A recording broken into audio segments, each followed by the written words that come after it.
मैं हूं पूजा राठौर शर्मा। स्वागत है आपका मूड ऑफ इंडिया 2019 में। आज हम बात कर रहे हैं नई दिल्ली लोकसभा संसदीय क्षेत्र को लेकर। देश की राजधानी होने के नाते नई दिल्ली लोकसभा सीट भारत के राजनीतिक परिदृश्य में अहम भूमिका तय करता है। राष्ट्रपति भवन, संसद भवन, इंडिया गेट, कनॉट प्लेस जैसे ऐतिहासिक और महत्वपूर्ण स्थलों वाला ये क्षेत्र अटल आडवाणी और कृपलानी जैसे दिग्गजों की सियासी कर्मभूमि रहा है। तो ऐसे में देश की जनता, नई दिल्ली संसदीय क्षेत्र की जनता क्या सोचती है अपने मौजूदा सांसद को लेकर, अपने क्षेत्र के विकास कार्य को लेकर और आने वाले लोकसभा चुनाव को लेकर, देखते हैं मूड ऑफ इंडिया 2019।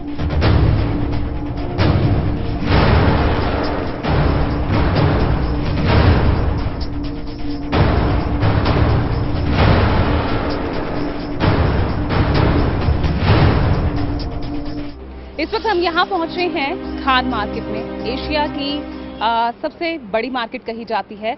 और इस वक्त हमारे साथ कुछ व्यापारी भी यहाँ मौजूद हैं। 5 साल के मोदी सरकार के कार्यकाल को किस तरह से देख रहे हैं, आने वाले लोकसभा चुनाव को किस तरह से देख रहे हैं, अपने संसदीय क्षेत्र के विकास को किस तरह से देख रहे हैं, ये बात करते हैं। सबसे पहले मैं आपसे जानना चाहूंगी, अगर हम इस क्षेत्र की मूलभूत समस्याओं की बात करते हैं, बेसिक अमेनिटीज को लेकर हो या और भी प्रॉब्लम्स को लेकर हो, क्या क्या आपको वो नजर आती है? ऐसा है कि अगर हम नई दिल्ली क्षेत्र की बात करते हैं तो नई दिल्ली क्षेत्र आज दिल्ली के बाकी इलाकों से कुछ बेहतर माना जाता है और है भी।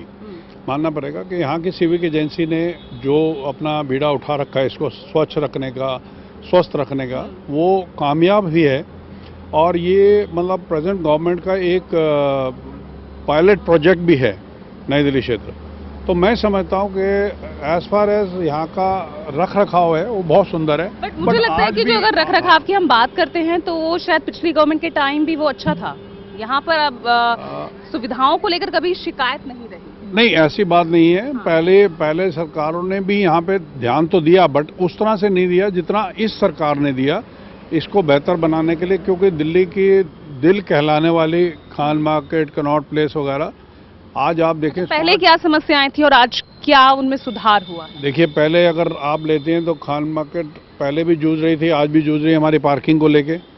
और हमारे यहाँ पे जो सीवर का प्रॉब्लम है उसको भी लेके आज भी हम जूझ रहे हैं। बट फिर भी जो पहले के टाइम से ये बेटर है कि पहले सीवर ओवरफ्लो कर रहे थे, वो आज ओवरफ्लो नहीं करते हैं। उसके लिए तत्पर आपको सुविधा दी जाती है, गाड़ी आ जाएगी, वर्कर्स आ जाएंगे सफाई करने वाले, तो वो चीज़ें थोड़ा बेटर हैं। तुरंत सुनवाई तुरंत होती है। अंकल, आप क्या कहते हैं? आपके अकॉर्डिंगली क्या ऐसी समस्याएं थी जो पहले थी अब सुधर गई हैं, या वो समस्याएं जो पहले थी और अब भी बरकरार? नहीं, डेफिनेटली इम्प्रूवमेंट हुई है। जितने भी हमारे जो फुटपाथ्स वगैरह यहाँ सब में स्टोन्स वगैरह चेंज हुए, जो वॉल्स हमारी इम्प्रूव हो गई हैं, और ओवरऑल जो है क्लीनलीनेस भी पहले से ज़्यादा है।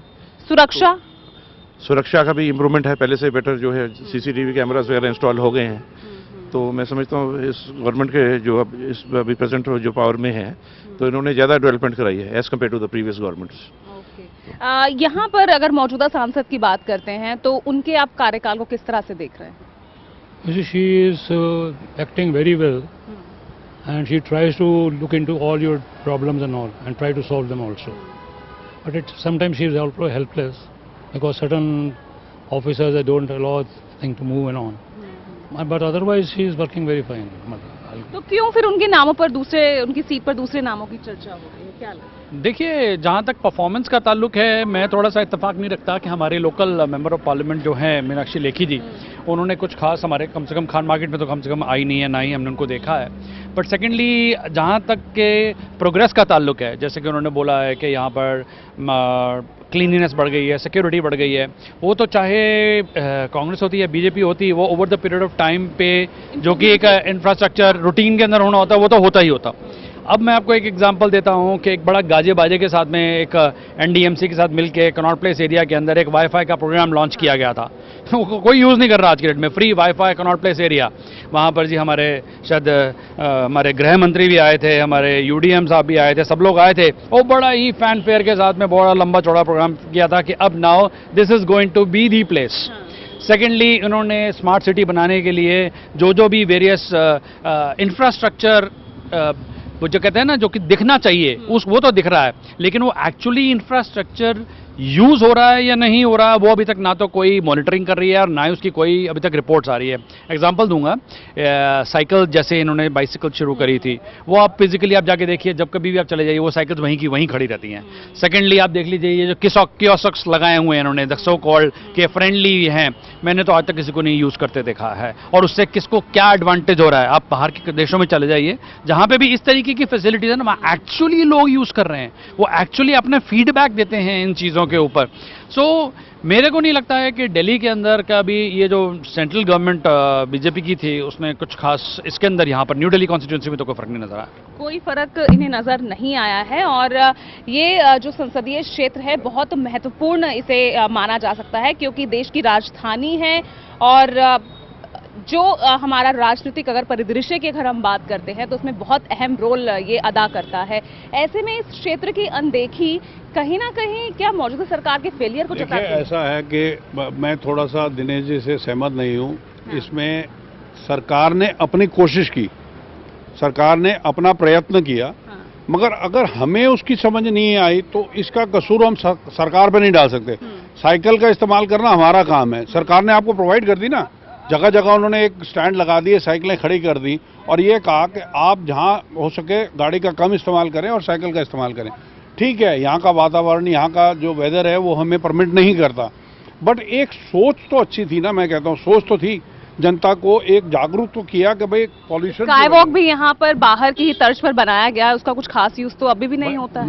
लोग नहीं करते ना, लोगों को आदत है, ये एटीट्यूड तो आम जनता को बदलना है। ये भी तो हो सकता है कि वो एप्रोप्रिएट जो वो जिन एरियाज में ये सब डेवलप किया गया है वो एप्रोप्रिएट ना हो, नहीं कि जनता को चाहिए। आप बताइए, स्काई वॉक अगर आप देखें तो वो कहाँ बना?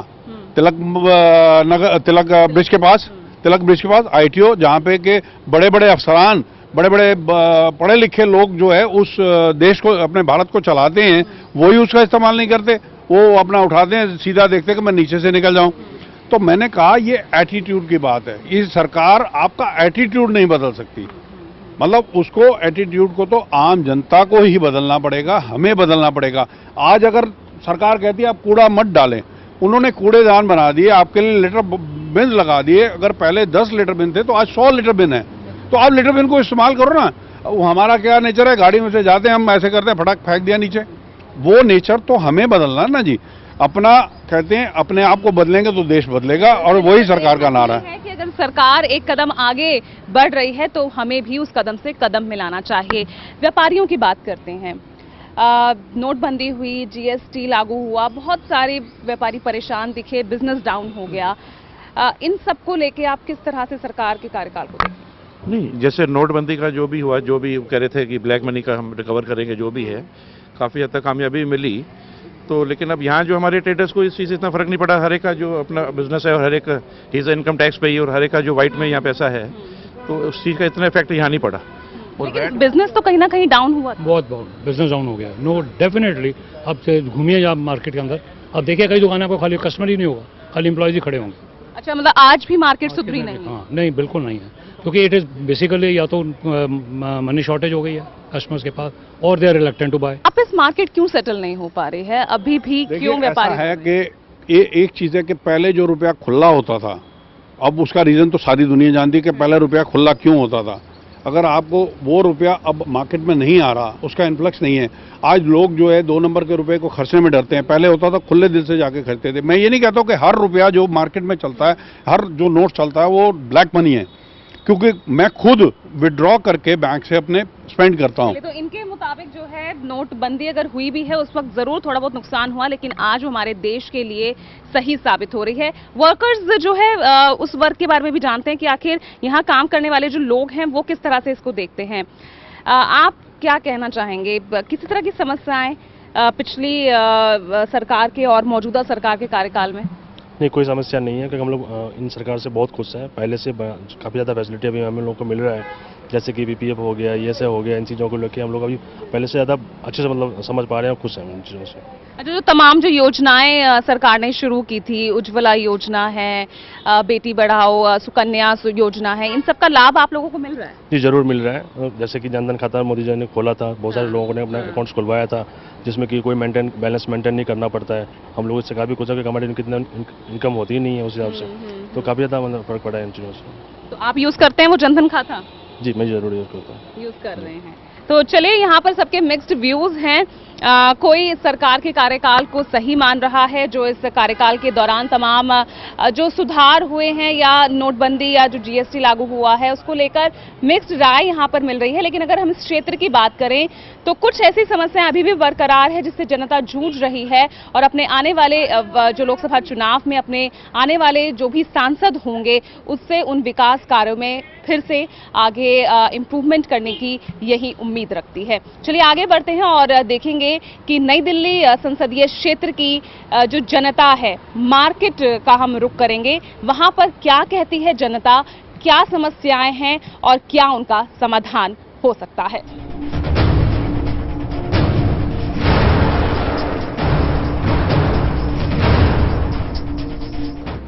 नई दिल्ली संसदीय क्षेत्र के अंतर्गत 10 विधानसभा क्षेत्र आते हैं और उनमें से एक है करोलबाग विधानसभा क्षेत्र में। इस वक्त हम मौजूद हैं करोलबाग की इस मार्केट में। बेहद फेमस ये मार्केट है, भारी भीड़ यहाँ लगती है, लेकिन यहाँ पर भी हाहाकार उस वक्त मचा जब यहाँ पर सीलिंग का दौर चला। कई दुकानें हैं और कई व्यापारी हैं, कई कारीगर हैं, वो बेरोजगार हुए। और अगर हम इस संसदीय सीट की बात करते हैं तो यहाँ पर जनसंघ के दौर से ही भाजपा का ये गढ़ कहा जाता है और इसीलिए पार्टी के कई कद्दावर नेता हैं, कई केंद्रीय मंत्री हैं, उनकी ख्वाहिश रहती है कि वो इस सीट से लड़े। इस वक्त भी जो मौजूदा सांसद है मीनाक्षी लेखी है, आपकी तरफ से ब्रिजेश गोयल कारोबारी नेता है, उनको खड़ा किया गया है और भाजपा और कांग्रेस की तरफ से अभी किसी भी प्रत्याशी का जो उम्मीदवार है भी घोषित नहीं हुआ है। तो ऐसे में मतदाताओं को इंतजार है कि भाजपा और कांग्रेस की तरफ से कौन उम्मीदवार होगा। फिलहाल जो मुकाबला है वो त्रिकोणीय है। तो ऐसे में आइए, यहाँ पर एक चाय की दुकान पर हम इस बीच पहुंचे हैं और यहाँ पर हमें कई लोग दिख रहे हैं और उनमें से कई लोग हैं जिनकी यहाँ पर आई गेस शॉप्स होंगी, कई ऐसे लोग हैं जो यहाँ काम करते हैं, सालों से काम कर रहे हैं। तो आइए, चाय पर चर्चा और ज्यादा रोचक हो जाती है जब यहाँ राजनीति का जो है, राजनीति का ये कहे कि जो चाय पत्ती है वो राजनीति की अगर उसमें लगा दी जाए। तो आइए बात करते हैं, पूछते हैं। तो सबसे पहले मैं आपसे पूछूंगी, इस बार क्या लग रहा है, कितना रोचक मुकाबला इस बार हो सकता है नई दिल्ली संसदीय सीट की अगर हम बात करते हैं तो? मैं तो मैडम एक ही बात कहूँगा, मैं तो एक छोटा सा व्यापारी हूँ। 16, 17, 18 महीने होने को जा रहे हैं। हमारे करोलबाग क्षेत्र में इस टाइम सैकड़ों दुकानें सील हो गई हैं। कोई भी पार्टी आए, आप पार्टी आए, कांग्रेस पार्टी आए, बीजेपी आए, हम सबका स्वागत करेंगे। आप हमारी दुकानें डीसील करवा दो। हमारे दुकानदार व्यापारी भाई आज सड़क पर आ गए हैं, बेचारे आज भीख मांग रहे हैं, घर से बेरोजगार हो गए, वो स्कूल की फीस नहीं जमा करा सकते, कॉलेज में बच्चों को नहीं भेज सकते, वो कहाँ जाएंगे, क्या करेंगे? आज 18 महीने हो गए हैं, हमारी दुकानें सील पड़ी हैं, आप उनको डीसील करवा दीजिए। मैं तो सरकार से यही बोलना चाहूंगा, कोई भी पार्टी आए, आप व्यापारियों के हक में और उनके हित में बात करें, ना कि उनको बर्बाद करने के बारे में बात करें। बिल्कुल, देखिए तो यहाँ पर भी वही रोना है। जो सीलिंग का जो मुद्दा हमने यहाँ उठाया था, बहुत ही गर्म मुद्दा है यहाँ का। अच्छा, सीलिंग को लेकर क्या लगता है कि मौजूदा सरकार पर, भाजपा सरकार पर कहीं ना कहीं इसका फर्क पड़ेगा, वोट बैंक पर असर पड़ेगा? बिल्कुल पड़ेगा। पहले व्यापारी जो था वो बीजेपी का था, शुरू से व्यापारी को बीजेपी का समर्थन माना गया। आज ये हालत हो गई है कि सीलिंग की वजह से व्यापारी सड़कों पे आ गया। अब व्यापारियों को आंदोलन करने पड़ रहे हैं। सीलिंग का आपने देखा कि पिछले 1.5 साल से ये झेल रहे हैं, मार जो झेल रहे हैं। सारा बेरोजगारी, जो वहां पर काम करते थे, जो लोग स्टाफ काम करता था, वो भी जीरो हो गया, वो भी सड़कों पे आ गया। तो वो इतना जाएगा कहाँ, मतलब कहाँ जाएगा काम, अगर आप रोजगार दे नहीं रहे और सबको रोजगार छुड़वा रहे हो सीलिंग करके, ये कोई तरीका नहीं है। कितना असर हुआ था यहाँ जब सीलिंग हुई थी? कितना असर, कितने लोग बेरोजगार हुए थे और यहाँ करीब कितने जो प्रॉपर्टीज है वो सील थी? यहाँ पर जैसे कि सुनारों की ले लो, दूसरी ले लो, कम से कम नहीं तो 500-600 दुकानें तो सील हो चुकी हैं, फैक्ट्रियां सील हो चुकी हैं। और ये मान के चलो कि 50 से 60 हजार जो वहाँ पर वर्कर काम करता था वो बेरोजगार हो गया। बिल्कुल, तो सरकार तो रोजगार का दावा कर रही है। वो रोजगार तो चलो छोड़ो, 15 लाख भी आने थे, वो भी एक जुमला था, और रोजगार तो बहुत दूर की बात होगी। तो 72,000 के हक में हैं आप? 72,000 देखो जी, वो बिना कैलकुलेशन के उन्होंने अनाउंस कर दिया। पहले 15 लाख से दे नहीं पाए। अगर हम टोटल कैलकुलेट कर रहे हैं, 15,72,000 रुपया इलेक्शन से पहले हर नागरिक के अकाउंट में आ जाना चाहिए, तभी ये पता लगेगा कि ये अपना कमिटमेंट जो है वो पूरा कर रहे हैं। लगता है कि नोटबंदी के बाद से अब तक जो है अर्थव्यवस्था अभी तक सुधरी नहीं।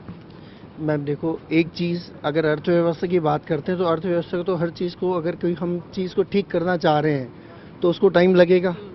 दूसरी बात, ना हमारे को बीजेपी से कोई मतलब है, ना हमारे को कांग्रेस से मतलब है, ना हमारे को आम आदमी पार्टी से मतलब है। हमारे को तीनों पार्टियों में से किसी से मतलब नहीं है। हमारे को मतलब है कि हमारे यहाँ जो वर्कर काम करता है, हमारी दुकानदारी ठीक ढंग से चलता रहे, मार्केट में पैसे का फ्लो होगा, हमारी दुकानों पे काम होगा। हमारी दुकानों में काम होगा तो हम वर्कर को तनख्वाह देंगे, वर्कर को तनख्वाह मिलेगी तो वर्कर आगे अपने घर में पैसा देगा।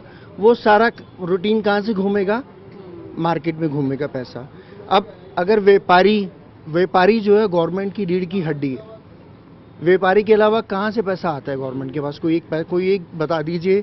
क्या आप विदेशों से ऋण लेते हैं, कर्जा लेते हैं? औरतों के जरिया नहीं है इनके पास पैसे का जरिया ही अगर वो खत्म कर देंगे, रीढ़ की हड्डी अगर हम अपनी तोड़ देंगे तो हम चल कहाँ से पाएंगे? हर चीज डिजिटल करना चाहते हैं, भारत को डिजिटलाइज इंडिया बनाना चाहते हैं। मैम बहुत अच्छी बात है, डिजिटल करो, लेकिन एक सिस्टमेटिकली करो ना। अपना घर कितना डिसमैनेज हुआ, कितना? बहुत ज़्यादा, हम बोल नहीं सकते। इतना ज़्यादा हुआ कि बच्चों की फीस नहीं भरी जा रही। आज बच्चा बीकॉम कर रहा है, उसकी फीस नहीं भरी जा रही, क्योंकि आप बाजार में देखो कई दुकानें बंद हो चुकी हैं मंदी के कारण। इसी गली के अंदर 4 दुकानें बंद हो चुकी हैं, रोड के अंदर 6 दुकान बंद हो चुकी हैं मंदी के कारण। पैसा नहीं है। पैसा कहाँ गया? जीएसटी में चला गया। जीएसटी से क्या फ़ायदा? कुछ फ़ायदा नहीं हुआ। नोटबंदी से क्या हुआ? कुछ फ़ायदा नहीं हुआ। कितने लोग मर गए, कितने लोग बेरोजगार हुए, ये देखिए आप। तो हमें इससे कोई फ़ायदा नहीं हुआ, कोई फ़ायदा नहीं है इस सरकार से, किसी भी सरकार से कोई फ़ायदा नहीं है। हम तो ये कहते हैं सरकार वही हमें अच्छी लेगी जो गरीबों का साथ देगी, जो हमारी गरीबों का साथ देने का तो वादा करती है। इतनी योजनाएं उसने बनाई है सरकार ने, इन्हीं उपलब्धियों पर तो ये अपनी उपलब्धियां सरकार बता रही है। सब योजनाएं कागजों में बनती है और कागजों पे ही पूरी हो जाती हैं, कोई अमल नहीं होती, किसी योजना में अमल नहीं होता। वर्कर्स की इन्होंने बात की, आपसे हम बात करना चाहेंगे। जो ये तमाम योजनाओं का जो यहाँ सरकार अपना अचीवमेंट्स बता रही है, उज्ज्वला योजना, जनधन योजना, सुकन्या योजना, वाकई लग रहा है कि इन सब योजनाओं का जो लाभ है वो वाकई गरीबों को मिल रहा है? अभी तक तो मैम कोई नज़र नहीं आ रहा। एक्चुअली सब लोग मांगते हैं कोई ना कोई चीज़ डिमांड्स के अकॉर्डिंगली हो। अगर उसको आप फॉलो अप करोगे ठीक डायरेक्शंस में तो ऑटोमेटिकली फ्लो आएगा। इस टाइम मार्केट में फ्लो है ही नहीं बिल्कुल भी। ऑलमोस्ट क्या है कि जो मार्केट में है टोटल क्राइसिस पे चल रहा है। जो पहले फ्लो होता था वो फ्लो हो नहीं रहा। आप एक चीज़ के लिए आप बोलते हैं कि हाँ भाई हम लोग ये प्रोड्यूस कर रहे हैं, हम लोग ये प्रोड्यूस कर रहे हैं, कुछ भी प्रोड्यूशन नहीं होती। योजनाओं का क्या इसका लाभ पहुंच रहा है या नहीं? अभी नहीं पहुंच रहा, अभी तक तो कोई नज़र आया नहीं है। बस एक बातें हैं, जो कागजी बातें हैं कि हम ये योजनाएं दे रहे हैं, अभी तक कोई यूज नहीं है। इस बार मुकाबला एक तो मैनिफेस्टो जो इन्होंने कल डाला है कांग्रेस सरकार ने, उसमें सीलिंग का मुद्दा ही नहीं है, तो व्यापारी तो सारा फिर कांग्रेस से भी टूट गया। वो तो कहती है सीलिंग का मुद्दा कोर्ट में है, चाहे कोई भी सरकार हो। भाई अपने मैनिफेस्टो में ऐड तो करो, साथ तो दो। नहीं दे सकते आप कुछ भी नहीं कर सकते कानूनी, पर साथ तो दो ना, खड़े तो हो। जब व्यापारी रो रहा है उसके अपने मैनिफेस्टो में तो खड़े हुए थे, मनोज तिवारी भी खड़े होते, डीसील भी कर दी थी एक प्रॉपर्टी, कानून भी तोड़ा था। वो तो मीडिया को अपने तक अट्रैक्ट करने के लिए था, वो जो उन्होंने वो जो तोड़ा था। एक क्यों तोड़ी? मेरी दुकान खोलते ना, बाकी दुकानें खोलो ना। एक दुकान, वो तो एक तमाशा दिखा दिया कि हम पब्लिक के साथ हैं। एक दुकान खोलने से क्या होता है? सारी खोल के दिखाओ ना, तब हम माने। वो अपने आप को सिर्फ उन्होंने हाईलाइट किया है और कुछ नहीं है। मेरी दुकान खुलवाओ ना, अरे अगर पूरा बीडनपुरा में आ जाओ, वहाँ पे खुलवाओ, तब हम मानेंगे कि आप हमारे साथ हो। खुद ही सील करवाई और खुद ही डी सील कर दी। एक दुकान सील करवाई हजारों में और डी सील करी एक। ये क्या मतलब हुआ? ये तो यहाँ की जो जनता का मुद्दा है वो सबसे बड़ा मुद्दा है सीलिंग का, क्योंकि कहीं ना कहीं यहाँ से व्यापार प्रभावित होता है।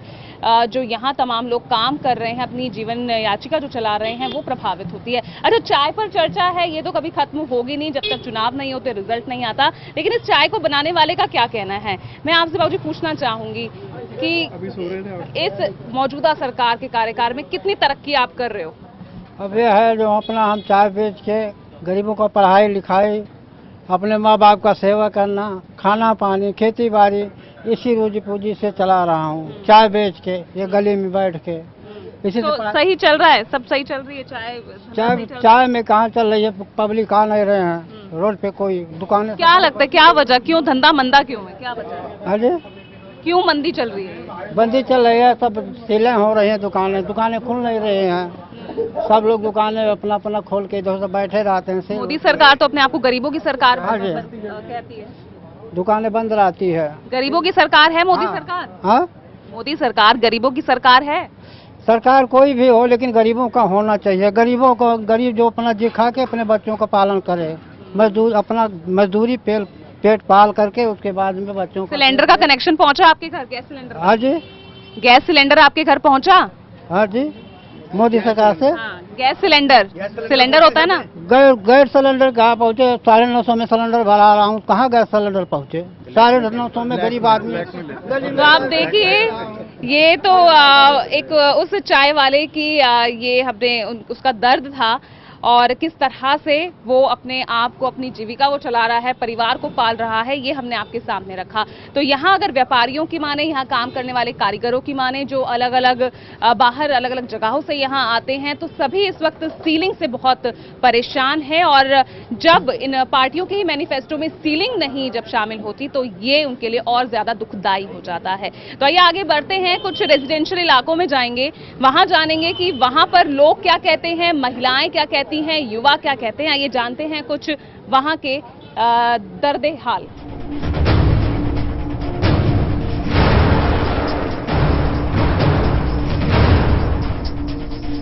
सन 1951 में नई दिल्ली संसदीय सीट अस्तित्व में आई और इस संसदीय सीट की बात करें तो शुरुआती 2 कार्यकाल देश की महिला क्रांतिकारी नेता सुचिता कृपलानी ने इस सीट का प्रतिनिधित्व किया। तो ऐसे में आज जब यहाँ से जो मौजूदा सांसद वो भी एक महिला है और महिला उम्मीदवार क्या सोचती है, तो यहाँ पर कुछ महिलाएं यहाँ बैठ रही हैं, चौपाल उनकी लग रही है और हो सकता है उनका विषय जो है राजनीति का हो। तो आइए बात करते हैं इस लोकसभा चुनाव को लेकर, आखिर यहाँ की महिला उम्मीदवार क्या सोचती है, उसके क्षेत्र में विकास हुआ है या नहीं, वो इसे किस तरह से देखती है। तो मैम, मैं सबसे पहले ये जानना चाहूंगी, नई दिल्ली संसदीय सीट एक तरह से वीआईपी हॉट सीट मानी जाती है, देश की जो राजनीति है वो इस सीट से तय होती है। यहाँ इस क्षेत्र का क्या हाल है? क्षेत्र का वैसे तो मैम बहुत अच्छा हाल है, लेकिन क्या है कि जो रेडी पटरी वाले हैं इनको पटरियों से हटाया जा रहा है, उनके काम, बेरोजगार जो भी लोग हैं वो हटाए जा रहे हैं। और जो सीलिंग का मुद्दा था, वो सीलिंग का तो अब सीलिंग हो रही है और जिनके कारीगर काम कर रहे थे 6, 5, 10 जो भी कारीगर थे, वो लोगों के रोजगार छिन जाएंगे। तो आपका भी अपना कोई बिजनेस है? जी, मेरी रेडी पटरी हमारी लगती है। तो अभी ये क्या है कि मीनाक्षी लेखी कहती है, मैं मीनाक्षी लेखी, मीनाक्षी की तो हमने कभी देखी ही नहीं यहाँ पे। अच्छा, कभी कोई काम में नहीं आई है। कोई भी एक आप मुद्दा उठा लीजिए, अगर आप काम करने जाते हैं तो उनको कह दिया जाता है जी पुलिस वाले आ रहे हैं जी, आप ये रेडी पटरी हटाइए यहाँ से। तो अगर काम नहीं होगा तो वो तो बेरोजगारी होगी मैम। बिल्कुल। तो देखिए, कामकाजी जब महिला का जो रोजगार उससे छीना जाता है तो किस तरह का दर्द निकलता है, किस तरह तकलीफ होती है, वो ये बयां कर रही है। आइए और भी यहाँ पर लोगों से बात करते हैं। आंटी, आपसे जानना चाहूंगी, कितने सालों से यहाँ रह रहे हैं? मैं तो बेटा 40 साल हो गए मेरे को तो ससुराल आए। 40 साल हो गए।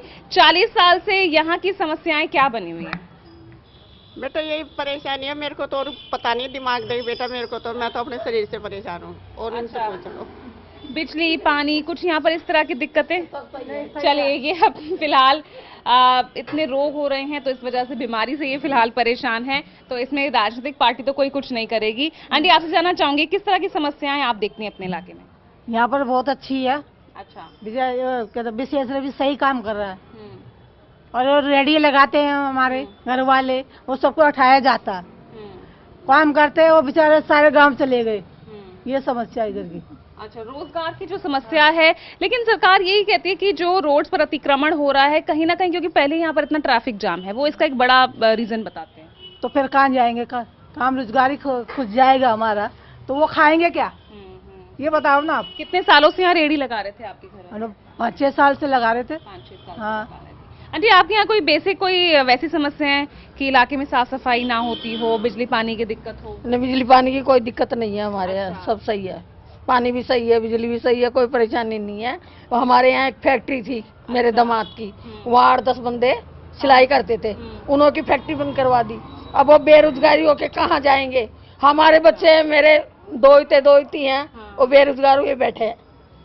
देखिए, यहाँ पर जो सबसे बड़ी दिक्कत आ रही है, यहाँ पर बिजली पानी की उतनी दिक्कत नहीं है, लेकिन जो समस्या यहाँ पर निकल कर आ रही है, जिस तरह से उनके हस्बैंड की या उनके बेटे की जो दुकानें बंद हुई है, सीलिंग हुई है, उससे फैमिली कितनी अफेक्टेड होती है, ये दर्द फिलहाल घर चलता था उसमें 8-10 बंदों का घर चलता था, उनका घर परिवार थे, उनके बच्चे थे।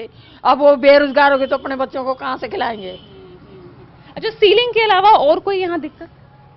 नहीं, सीलिंग के अलावा तो सबसे बड़ी बात तो पहले तो सीलिंग है। दूसरी बात यह है कि हमारे बच्चे इतनी बड़ी 18-20 लोग उनके पास काम करते थे, और उनमें से 18-20 में से आप पानी की समस्या का भी जिक्र कर रहे थे कि पानी नहीं आता। जी, पानी तो नहीं आता। रात को 3 बजे 2 बजे पर हम तो दिमाग से भी डिस्टर्ब हो रखे हैं पानी की वजह से, क्योंकि जब रात को सोएंगे नहीं तो दिन में काम कैसे करेंगे। तो इसकी शिकायत आपने करी आगे? कोई सुनता ही नहीं है। बस ये जो विशेष रवि जी हैं, ये थोड़ा सा सुनते हैं, उनकी यही बात करते हैं हमारे से। काम तो लेकिन तब भी नहीं हुआ आपके एरिया में? लेकिन हुआ है, वो कहा भी है उन्होंने कि यहाँ पे बूस्टर लगेगा, और उन्होंने करा है, लेकिन पब्लिक इतनी है और किराएदार इतने सारे हैं कि आगे पानी रोक लिया उन्होंने।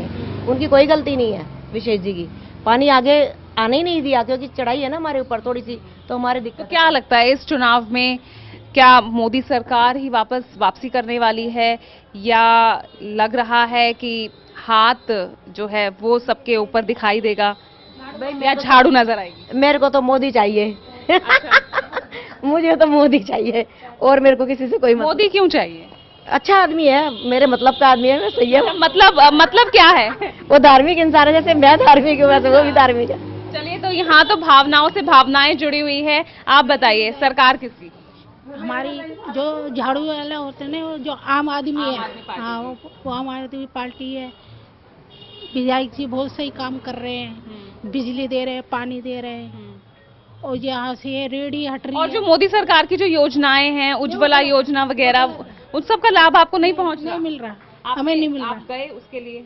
नहीं, हम नहीं गए, हम तो इनके लिए जाते हैं, झाड़ू वालों के, विशेष रवि के लिए। नहीं, जो ये योजनाएं शुरू की हुई है, उज्ज्वला योजना वगैरह, क्या आपने कभी इसके लिए हमारे को पहले 3 साल तक वो नहीं मिली पेंशन, जो विधवाओं की बुड्ढों की मिलती है। जब फूल वाला था तो हमें 3 साल नहीं मिली। जब ये आया विशेष रवि, इन्होंने हमारे को चालू करा के दी है, अब हमें मिलते हैं। हाँ, तो हमारे लिए तो यही विशेष है। चलिए, तो यहाँ पर जो इसको ही आना चाहिए आगे, यही आना चाहिए हमारे लिए, यही काम कर रहे हैं ना, तो यही आना चाहिए। हाँ। तो यहाँ पर साफ तौर पर लोगों का यही कहना है कि यहाँ अपने अपने पर्सनल रीजंस हैं यहाँ पर लोगों के, और अपने ही इन रीजन से कोई मोदी सरकार चाहता है तो कोई आम आदमी पार्टी की सरकार। कांग्रेस के साथ कौन दिख रहा है? कांग्रेस के साथ हमारे इलाके से तो चलिए, कांग्रेस के साथ तो फिलहाल यहाँ से कोई नहीं दिख रहा है, लेकिन यहाँ पर बात विकास की है, मुद्दा विकास का है। जो विकास करेगा जनता उसी का साथ देगी, ये साफ तौर पर यहाँ लोगों का साफ तौर पर कहना है। खास तौर पर महिला उम्मीदवार, जो कि अब एक निर्णायक भूमिका आने वाले चुनाव में निभाने वाली है। तो फिलहाल के लिए नई दिल्ली लोकसभा क्षेत्र से इस विशेष कार्यक्रम में इतना ही। खबरों के लिए आगे देखते रहिए टोटल न्यूज।